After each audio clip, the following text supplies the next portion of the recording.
দেখেছিস? বাইরে ছিলি তাই ওর রাগ হয়ে গেছে, তোরা মারে, ওই মারামারি করতে পারবে না বলে তুই না থাকলেই চিল্লায়। হ্যাঁ, ওই জন্য ভালো লাগে না ওর না থাকলে, ওই মারামারি করবে তোর সাথে, লাগে না গবলু? বোনের লাগে। ঠিক ঠিক ঠিক, দুটো বদমাস।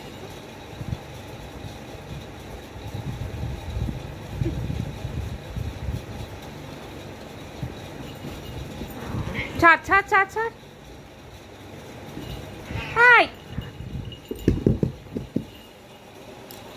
আর মারামারি করতে করতে কোথায় গেল যে? মারামারি করে না শোনা, মারামারি করো না, মারামারি করে না, মারামারি করে না। ওটা বোন না তোমার, তোমার বোন না? বোন তো, বোন তো, বোন। দাদা এরকম করছে আর দাদা তোমাকে মারে কেন? মারছো কেন, মারছো কেন?